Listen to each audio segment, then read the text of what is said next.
Voilà, après ce très beau reportage sur le zoo de Gizeh, le zoo du Caire, on va maintenant recevoir Madame Mona Radouane, qui est responsable du projet de réaménagement du zoo du Caire. Ahlan wa sahlan, Vous êtes la بحضرتك. bienvenue. Merci, Monsieur دولة Nabil. هانم. Dora. Madame Mona, nous voulons savoir le projet de réaménagement de zoo.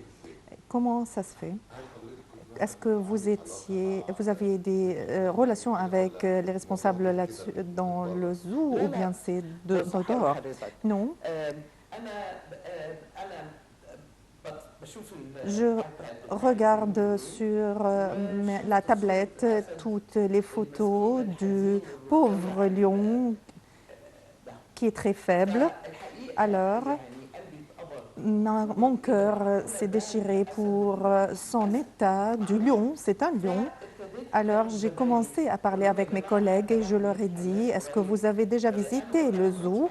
Moi, j'ai des enfants qui sont assez grands. Je n'ai pas visité le zoo. Ils m'ont dit, vous ne pouvez imaginer la détérioration du zoo. Alors, j'ai dit, non, je ne peux pas imaginer. Alors, je suis une graduée de l'English School. Alors, j'ai un cercle de relations avec les filles. Alors, j'ai fait une notification. Tout le monde m'a dit, oui, vous ne pouvez pas imaginer la position du zoo. Alors, Madame Magda Sodri m'a appelé pour faire un meeting ou bien une réunion dans le jardin zoologique. Alors, j'ai accepté, mais vous devez m'inviter. Alors, j'ai répondu à l'invitation. Il y avait la journée de l'orphelin et ce qui me rappelle qu'on doit changer cette journée, on ne doit pas rappeler aux enfants qu'ils sont des orphelins. Ce sont nos enfants, on peut dire nos enfants en tout cas. Je suis allée au zoo et il n'y avait rien dans le jardin et c'était M. Hissène Sabour qui est venu et sa femme. Il avait fait un dessin très pittoresque de la maison du lion. Alors, j'étais réjouie de ça. Et ensuite, j'ai commencé à me balader dans le jardin et j'ai écrit mes remarques. La terre est pittoresque. Lorsque j'étais enfant, j'étais en train de contempler les couleurs. La terre est totalement détruite. Bien sûr, les toilettes sont dans un état lamentable. Il y a 60 ans qu'ils ils n'ont pas été nettoyés. Les plantes, il y avait beaucoup d'ordures.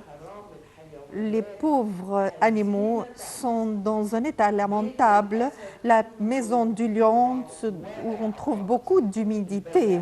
Les commerçants baladeurs se trouvent dans la maison du lion. C'est incroyable. C'est la maison du lion où le lion est dans un état lamentable. Ses pieds sont très faibles parce qu'il est enfermé tout le temps. Les enfants, il y a des enfants qui essayent de faire les aboiements d'un chien. Personne ne sait ce que c'est l'animal. Il n'y a pas d'ours. Les oiseaux sont devenus 7 seulement. Où sont les perroquets avec ces couleurs qui se trouvaient juste après le portail? J'étais très, très ennuyée et j'ai écrit et j'ai dit que l'armée doit avoir la responsabilité de ça. Un général peut contrôler ce zoo.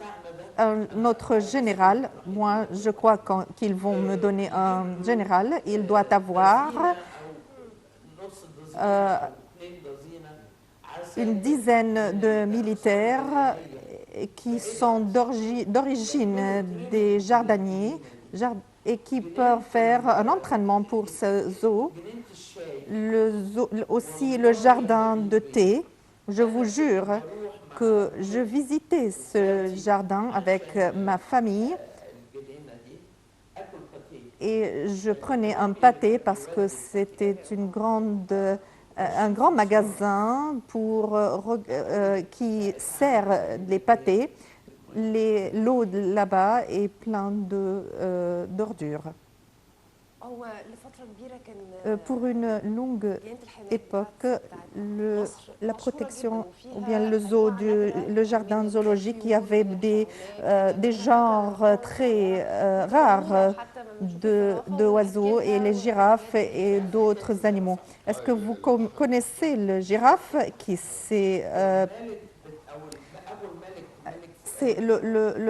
le père du roi de Fouad a donné au roi de la France deux girafes. Ils n'ont jamais vu de girafe auparavant.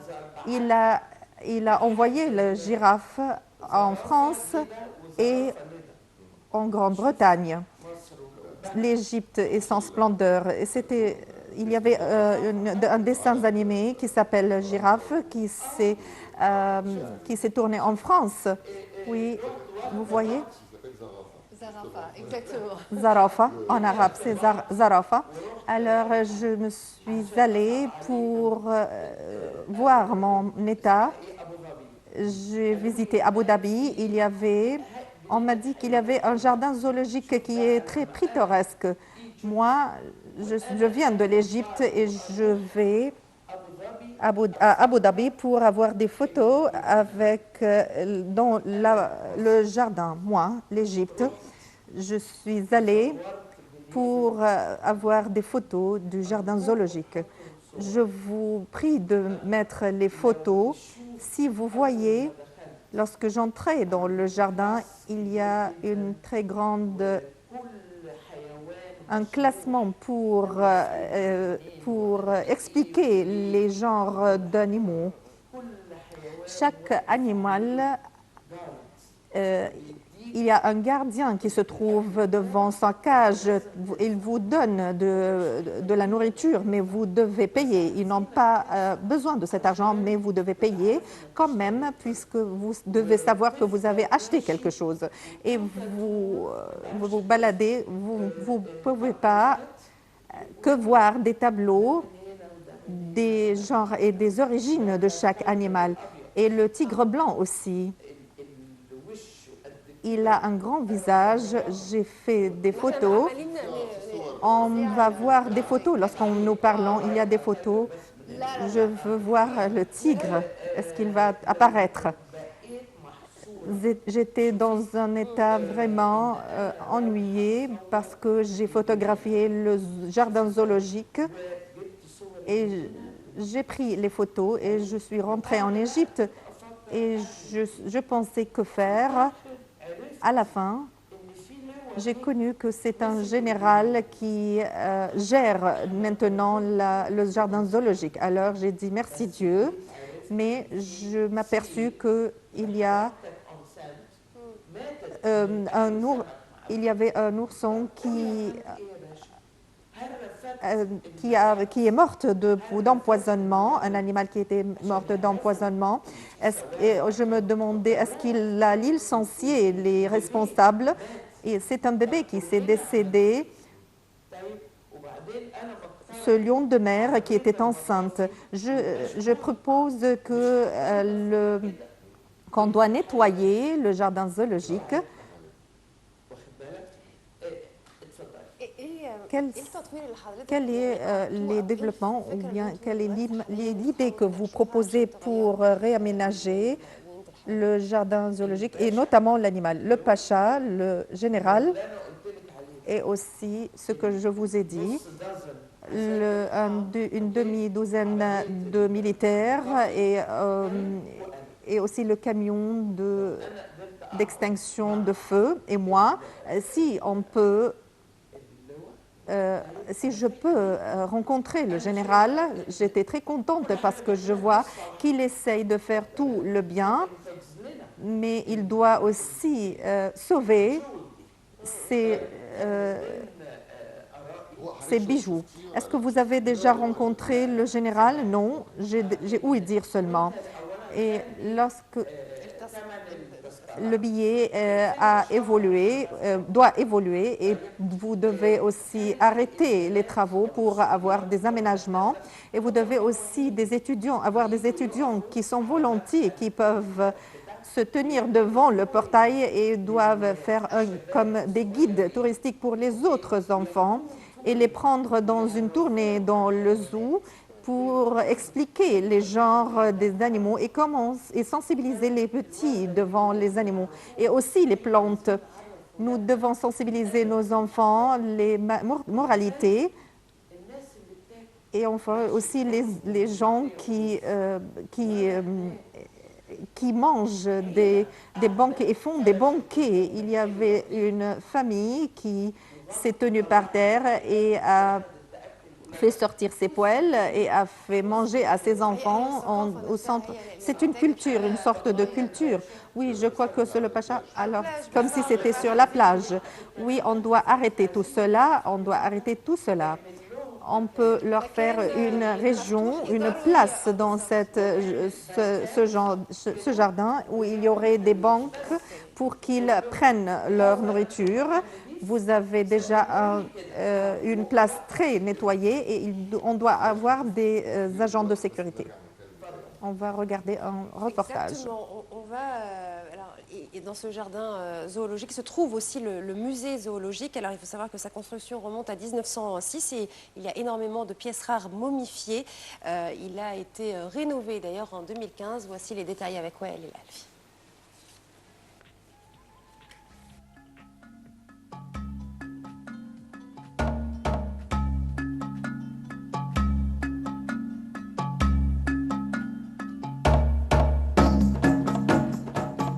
La création du musée remonte à 1906. On y trouve exposés des animaux rares momifiés, des squelettes et des crânes d'animaux, ainsi que des oies et des reptiles sauvages également momifiés. Le musée a été restauré en 1962. On a créé de nouveaux dioramas exposant certains animaux sauvages et des oiseaux de l'environnement égyptien. Le musée a été restauré à nouveau en 2011. Les travaux de rénovation ont été achevés en 2015. Le zoo de Gizeh possède également un musée. Ce musée est composé de 3 étapes. On y trouve exposés des animaux momifiés. Le rez-de-chaussée sert de dépôt pour les stockages.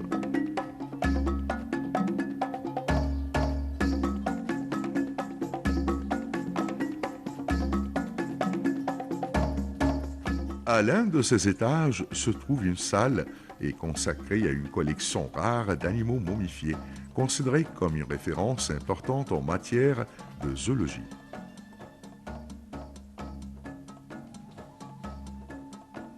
Cette collection rare n'existe qu'en Égypte. Elle est composée de 536 mammifères et rongeurs en plus de 6254 oiseaux. Elle est utile pour les étudiants en zoologie.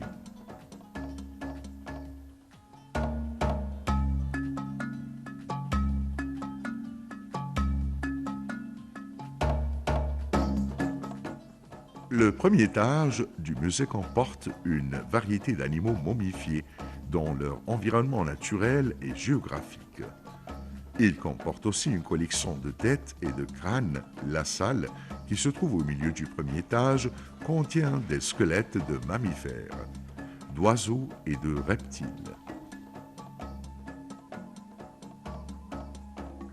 Le deuxième étage comprend des animaux et des reptiles momifiés, appartenant à l'environnement égyptien. Le deuxième étage renferme une grotte contenant des squelettes qui servent dans les études comparatives entre les êtres humains et les chimpanzés, ainsi qu'entre les ourans-outans et les singes, en plus d'autres anciennes acquisitions et de collections de papillons et d'insectes exposés pour la première fois au musée. Le troisième étage expose des animaux classés, conformément à leur division scientifique. Le musée renferme une exposition d'animaux momifiés et de squelettes. Il montre ainsi le cycle de la vie des animaux. Ceci en plus de collections variées d'animaux momifiés qui remontent à 300 ans avant Jésus-Christ.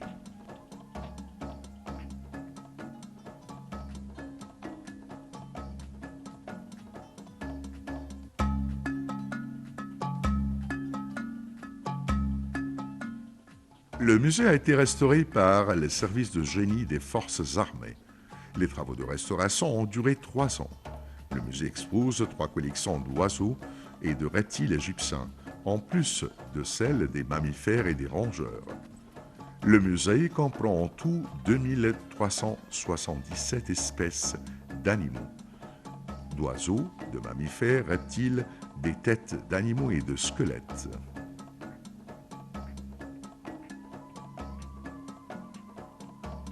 Ces animaux momifiés constituent une référence importante en matière de zoologie, surtout l'étude des oiseaux.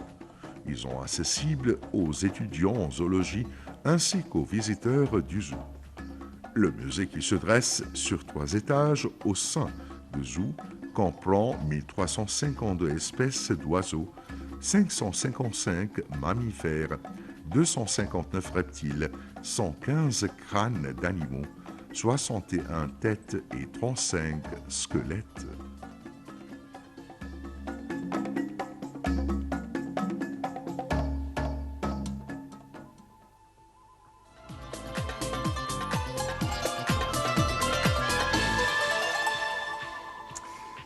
Madame Mona, Lorsqu'on parle de la culture, notre culture avec les animaux, mais le jardin zoologique, à part qu'il est un jardin zoologique, c'est un jardin pittoresque où l'on peut trouver les mosaïques et d'autres pierres qui proviennent de l'Italie, le Khedive Ismaïl de l'époque et aussi un barrage de Gustave Eiffel qui a fait dessiner. Qu'est-ce qu'on peut faire maintenant?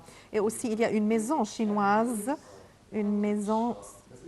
Et qu'est-ce qu'on peut faire maintenant pour que ces choses soient restaurées? On doit demander les étudiants de Beaux-Arts pour qu'ils donnent un coup de main et de faire l'entraînement dans le jardin.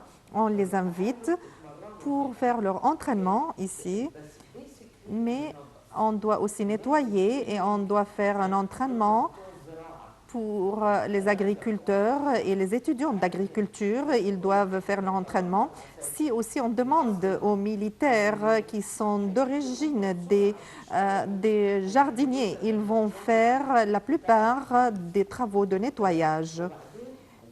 Et aussi les étudiants, non seulement des militaires, oui, les étudiants, s'ils viennent pour faire la connaissance des arbres et leur origine, on fait ça dans le club de Maadi. L'origine de chaque arbre et à quelle époque il remonte. Et lorsqu'on fait une excursion d'étudiants, ils vont voir l'arbre et aussi son origine. Ils doivent l'enregistrer depuis les époques de cet arbre ont été faits, et aussi les toilettes. Madame Mona, le plan que vous avez déjà adopté, comment va être expliqué ou bien traduit? Est-ce que vous avez besoin d'aide ou d'assistance pour la restauration? Et je vais faire une supplication au gouvernement parce que le gouvernement n'a pas de tête pour cela. Il y a beaucoup. Le gouvernement fait tout ce qu'il peut pour que nous essayons de mener notre vie, mais on doit supplier la communauté sociale. Mais qui est le responsable dans le gouvernement? Qui est le responsable? Le zoo relève du ministère de l'Agriculture. Je ne comprends pas pourquoi, mais lorsque je vous ai dit, mon cercle est un cercle un peu fermé, mais lorsqu'ils ont dit le jardin zoologique n'a pas de budget, alors on les collecte pour les remettre au ministère de l'Agriculture. Et c'est le ministère qui fait les fonds. Mais pourquoi ne pas avoir un budget? Je ne comprends pas pourquoi. Mais moi, je ne suis pas...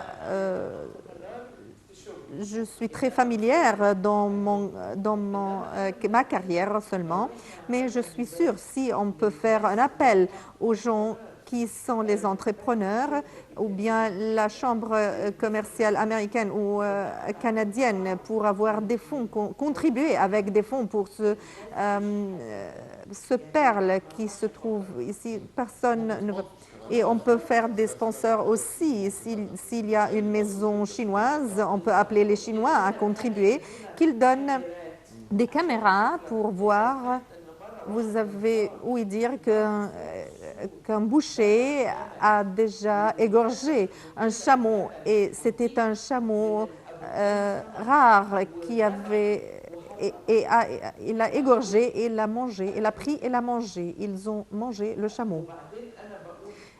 Et je dis aussi, ce boucher qui a égorgé les ânes pour faire de la nourriture aux gens, il doit les donner aux lions qui crèvent. C'est une chose de moralité. Moi, je suis très concernée par les enfants qui visitent le jardin zoologique seulement, mais je ne peux pas ouvrir mon cercle plus que ça, sauf si les gardiens qui se trouvent devant les cages, je me souviens qu'ils portaient un uniforme et aussi un chapeau avec sur la tête. Maintenant, ils portent un uniforme très grossier et aussi ils portent. Il n'essaye pas de nettoyer la cage et il dit que je vais nettoyer après cela. Et il a un seul dent et il est dans un état lamentable. Si on donne des fonds ou bien des consultations pour ces gens et on peut embaucher 300 paysans de la Haute-Égypte qui peuvent avoir des études ou bien de faire attention aux animaux. En tout cas, votre message est très clair, qu'on doit avoir recours aux jeunes de beaux-arts, d'agriculture et même les médecins d'animaux pour faire attention aux animaux. Bien sûr, j'ai beaucoup de peine dans le cœur. Je vous supplie, tout le monde, où sont les beaux oiseaux? On doit les... Malheureusement, nous avons venu au terme de notre émission, mais je crois que votre message est déjà clair parce que c'est un jardin très important pour l'Égypte. C'est une chose pittoresque qui doit être récupérée comme telle et avec les efforts de tout le monde. Et le jardin doit être récupéré et restauré.